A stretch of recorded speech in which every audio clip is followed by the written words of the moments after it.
ยังมีอยู่บ่สุดเขาโรงเรียนน่ะฮะมันมีอยู่สิ้นตอนที่ลุงเฮิมซื้อให้นะเขาหยิบแต่พื้นเดียวก็ยังเหลือพื้นนึงสุดเก่าบ่เขายังไม่ทันหยิบพื้นนึงอ๋อยังบ่ทันยิบพื้นนึงเอาสุดนักเรียนบ่ต้องยิบก็ได้ติก็เจ้ายิบแล้วก็มีบ่แม่นบ่เฮาซื้อตัวที่เขาบ่ได้หยิบเด้มันใหญ่เด้ตัวอันนั้นของเวียดน่ะมันคาดไว้เด้อ๋อ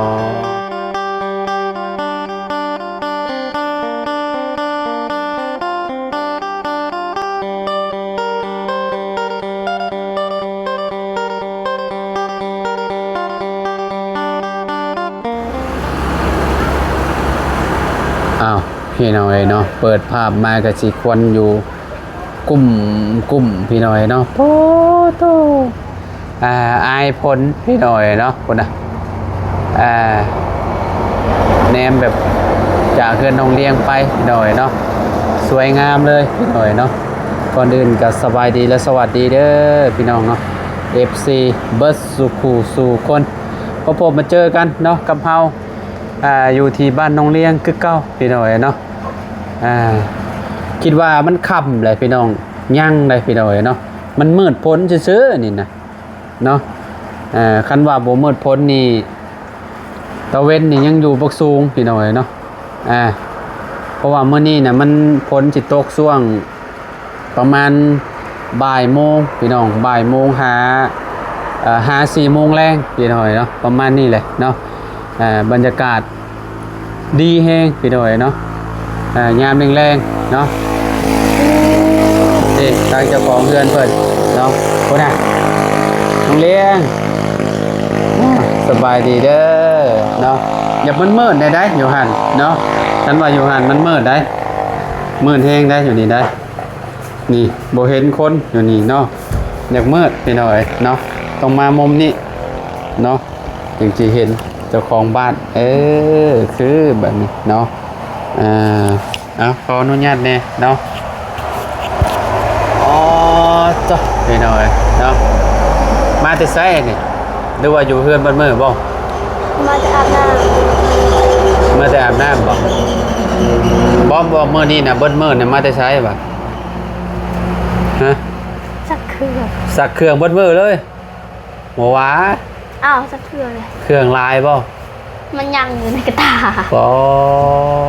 จะบอกได้นุ่มเธอหนึ่งเขาจิ้มเดี๋ยวปะไว้ในกระตาแล้วเขาก็ซัก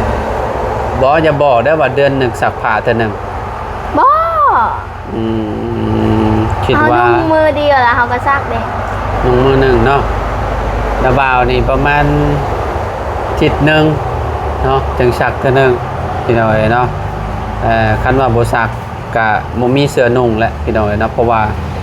มาอยู่พี่นี่ค่อนข้างสิแบบโดนเติบแหละเนาะมาตั้งแต่วันที่18บ่เนาะวันที่20ขึ้นเดือนจะเนาะแม่นแหละพี่น้อยเนาะตั้งแต่วันที่18ตอนนี้ก็วันที่เท่าไหร่แล้วน้องเนี่ยที่30แล้วพี่น้อยเนาะสิ้นเดือนแล้วยังอีกบ่กี่มื้อพี่น้อยเนาะมื้ออื่นก็เป็นมื้ออีกมื้อนึงของเดือน6พี่น้องเนาะเดือน7เนาะว่าเดือน6เดือน7พี่น้องใกล้สิเบิดแล้วเนาะสิเบิดแล้วพี่น้องเดือน8ออกมาประมาณวันที่20กว่าๆก็น้องๆเพิ่นก็สิกาเกียมซื้อสุดนักเรียนแหละพี่น้องเนาะปีนี้บ่ฮู้ว่าสิมีนักเรียนทางใดแน่เนาะไปเนาะสิเป็นน้องเลี้ยงน้องเต็งจริงน้องดาวอนน้องใจดีเนาะบ่ฮู้ว่าทางใดแหละสิได้ตัดสินใจไปหรือบ่ไปหั่นน่ะอันนี้ยังให้เวลาอีกประมาณ1เดือนเนาะ1เดือนเต็มๆพี่น้องเนาะวันที่29-30นี่ก็เอาละเริ่มกาเกียมแล้วเรื่องเข้าโรงเรียนเนาะยังมีอยู่บ่สุดเข้าโรงเรียนน่ะฮะ มันมีอยู่สิ้นตอนที่ลุงเฮิมซื้อให้นะเขาหยิบแต่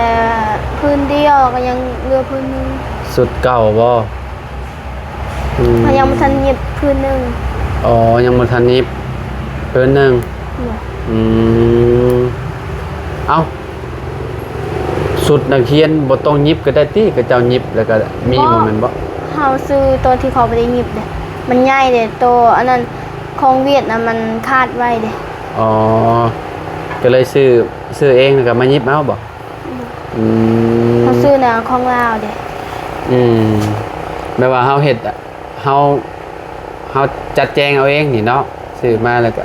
ไปหยิบเอาเองพี่น้อยเนาะคันว่าซื้อแบบกระเจ้าเฮ็ดสำเร็จสำเร็จรูปมาน่ะใส่ได้บ่โดนบ่มีอยู่อันนึงตอนนี้พื้นไอ้สินน่ะแต่ว่าเสื้อได้ซะ มีเสื้อเก้า เสื้อเก่ามันบ่น้อยบ่ กับอุ้งกัน ฮะ อุ้งกัน น้ำบ่าวว่าจะว่าสิน้อยบ่จักยันแบบว่าจุมเจ้าก็เริ่มใหญ่เด้เจ้าว่าปีนี้เจ้ายังน้อยสำเก่าบ่เอา อ้าว ในความรู้สึกเจ้าอะ น้อย ยังน้อยอยู่ เขาไม่ได้ใหญ่หรือเปล่าเขายังน้อยเลย แม่นบ่ ก็แม่นแหละอายู่13 ปี แม่น13 ปีอยู่แต่ว่าฮะรูปร่างเอาเด้มันก็ต้องขึ้นไปเรื่อยๆเด้มันต้องยืดขึ้นเด้ บ่มันเตี้ยคือเขา เจ้าว่าเจ้ายังสำเก่าใส่ได้คือเก่าเสื้อเจ้าน่ะ เขาไม่ได้ใส่หรือเปล่า เขายังไม่ได้ แล้วบ่ลองเบิ่งเนาะน้ำบ่าวว่าต้องน้อยแหละน้ำบ่าวว่าเพราะว่า แต่เสื้อนั้นมัน เอาจากเดือนนี่เอา ที่ว่า ตอนนั้นเขาใส่เสื้อนั้นมันคาด อันเด้ เสื้อแขนยาวนะ อันเด้เพราะว่าภาคโรงเรียนไปนี่เด้อนี่ตั้งแต่วันเดือนหยังตั้งแต่เดือนเมษาบ่ เดือนสี่ เดือน4เนาะ เดือน4วันที่ต่อใดวันที่20ปลายบ่คนเฮาบ่ว่ามันสิยังน้อยอยู่ มันก็ต้องใหญ่ขึ้นแล้วเอากินกูมื้อเด้จะไปลองใส่เสื้อเจ้าก็ฮู้ซึกแล้วแหละว่ามันอันน่ะมันน้อยด้วยแหละ คิดว่าต้องกาเกียมซื้อพวกปึ้มพวกหยังแหละพวกมิกเนาะเป็นสาวมอได้ปีนี้เนาะอีกบ่ดนได้นี่หน่อยเนาะมีหมู่คู่หลายแล้วบาดนี้ไปโรงเรียนมัธยมแล้วเด้บ่สิเป็นบ้านใกล้เคียงพระเจ้าสิมาเข้าโรงเรียนเต็มอยู่แล้วบาดนี้หน่อยเนาะหมู่คู่ก็หลายแล้วบาดนี้ไปเข้าโรงเรียนใหญ่แล้วก็ระเบียบวินัยก็ต้องหลายกว่าเก่าบาดเนาะเจ้าคิดว่าอันน่ะใจดีสิเข้าอยู่บ่โรงเรียนเจ้าคิดว่าความคิดเจ้า โอ้โหเราว่าจะหาแล้วว่าไม่ตัดสินใจเราสิว่าเขา ตัดสินใจยากบ่50บ่เจ้าเนาะแต่เจ้านี่รออยู่แล้ว เข้าอยู่แล้วเจ้านั่นเนาะ เข้า 100บ่เจ้า ก็ 100%บ่เขาแม่นบ่ไอ้น้องเลี้ยงนี่มันเขาเนาะแต่ว่าจะดีนี่บ่ฮู้คือกันแหละพี่น้องเอ้ยเนาะแต่จริงๆนี่ก็พ่อแม่คือสิบ่ให้ออกอยู่แล้วเนาะเพิ่นคือสิให้เข้าอยู่แล้วเนาะพี่น้องเอ้ยเนาะมันออกไปมันก็บ่มีอีหยังหันนะพี่น้องเอ้ยเนาะเพราะว่าชุมเพิ่นต้องเข้าก่อนเนาะ10สิออก20สิออกให้เรียนจบม.7 ก่อนว่าบ่10สิออก20สิออกก็ให้เข้าม.7 ก่อน ป้าเขาว่าจะน้องมีเงินหลายวันนั้นที่คันบ่อันนั้นบ่ฮอดม.7กับม.2ม.3กับม.4ก็ได้ ม.4 เนาะใบประกันม.4 เนาะ เนาะเพราะว่าเรียนจบม.7เฮาบ่มีเงิน บ่แน่เนาะบ่แน่อาจสิแบบว่าได้ได้เข้าฮอดม.7 ก็ได้เนาะ บางทีเฮาบ่มีเงินเลย ฮะ บางทีเฮาบ่มีเงินเลย บ่มีเงินก็ขอน้ำพอแหละแย่งหือบ างทีพ่อก็บ่มีคือกัน บางทีพ่อก็บ่มีติเฮ็ดจังไดเนาะพี่น้องเอ้ยในใจก็อยากฮอดอยากเรียนจบม.7 บ่ซะเจ้าน่ะ ก็อยากเรียนจบนั่นแหละ เรียนจบอยู่เนาะได้ใบประกาศม.7 เนาะแต่ว่าจะไปต่อเรียนอยู่เวียดอยู่หยังก็ได้เนาะเป็นความน้องเลี้ยงอยู่คันว่ามีเงินดอกพี่น้องเอ้ยเนาะคันว่าเงินบ่เพียงพอก็เรียนจบม.4 ก็ได้ใบประกาศก็โอเคแล้วเนาะเอาไปเฮ็ดงานการกับแบบที่ กระสิบ่ย่านบันไดพี่น้อยเนาะยังสมมุติว่าไปเฮ็ดร้านอาหารนี่ยังสิได้ยังสิจดแต้มได้หันนะพี่น้อยยังสิได้รับออเดอร์เนาะแบบว่าสมมุติว่าลูกค้าเข้ามาก็ยังสิได้หันนะพี่น้อยเนาะคันว่าบ่เป็นหนังสือเลยนี่ก็แผนกนี่ก็สิฮู้อยู่แล้วว่าเป็นหยังล้างจานเนาะสมมุติว่าจบไปเดี๋ยวไปเฮ็ดเวียกหยังล่ะฮะยังบ่ฮู้บ่ความฝันเจ้าจะเป็นหยังก็ฮะความฝันเจ้าจะเป็นหยังเจ้าจะเป็นหยังความฝัน เป็ เจ้าน แม่ค้า ฮะ เป็นแม่ค้า เป็นแม่ค้าออนไลน์บ่แม่ค้าแบบใด แม่ค้าขายเครื่อง แม่ค้าขายเครื่องโอ้คักแล้วแม่ก้านแหละแม่ค้าขายเครื่องเนาะขายเครื่องแบบใดหั่นล่ะ ขายเครื่องออนไลน์ เครื่องออนไลน์ดีขายพวกเสื้อผ้าอันอีหยังนี่บ่หรือว่าแบบพวกอาหารเสริมบ่หรือว่าแบบหลายๆอย่างบ่ เสื้อผ้าอย่างเดียวบ่เดี๋ยวเป็นแม่ค้าออนไลน์ เป็นแม่ค้าออนไลน์ต้องขายเก่งๆได้ต้องขายเก่งๆมันจังสิได้เด้อโมเมนต์ว่าสิอยากอายได้ลองเว้าดูลองแบบว่าพรีเซนต์ตัวเองดู ว่าแล้วว่า เอ้าลองพรีเซนต์ตัวเองลองเบิ่งมื้อนี้ก็มาพบกับแม่ค้า บ่แม่นเขาบ่ได้เว้าติหรือเปล่า แบบ เขา แบบ ทาย ใด รูปซื่อๆติ ว่าแบบใดก็ เขารีวิวเสื้อซื่อๆติหรือเปล่า เว้าดู ว่าเขาเป็น เอ้าลูกค้ามื้อนี้แม่ค้ามีอันเนี้ยไอ้เสื้อมานำเสนอบ่ไอ้เสื้อมาให้ลูกค้าเบิ่งบ่งามได้ลูกค้าแม่นบ่ลูกค้าท่านสิว่ามักว่าแบบนี้ลูกค้าเนาะมื้อนี้แม่ค้าอันมีเสื้อตัวงามมาเด้อมานี่แหละให้ว้าวค่อยเว้าบ่เก่งนะพี่น้องเนาะ ว้าวจัดโปรโมชั่น จัดโปรบ่ บ่เฮาเว้าซื่อๆโอ้โห ก็อันวิธีการขายเนาะอันโปร1แถม1เนาะ บ่ติ ฮะ เสื้อมันบ่ได้แถมติหรือเปล่า บ่ แม่นบ่บ่ได้แถมบ่ เสื้อ จัดโปรซื่อๆบ่อื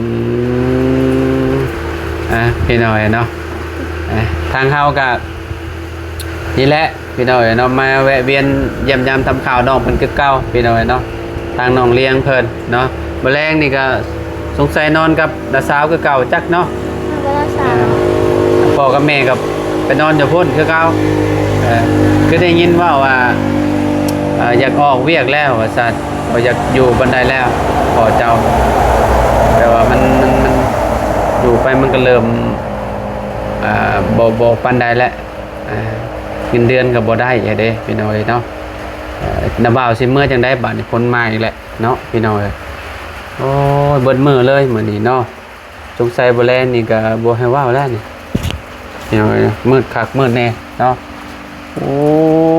คักก็ดีพี่น้องพุ่นน่ะบ้านกระดับในพี่น้อยเนาะ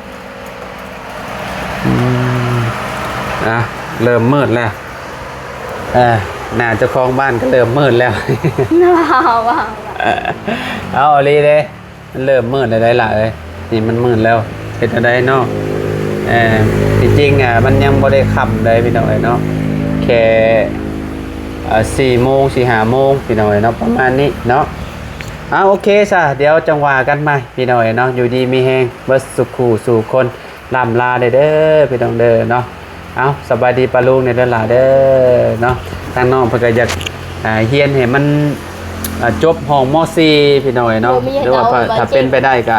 ให้เฮียนฮอดห้องม.7 เลยเนาะพี่น้องเอ้ยไปพ่อกันใหม่อยู่ดีมีแฮงสบายดีพี่น้องเอ้ยเนาะ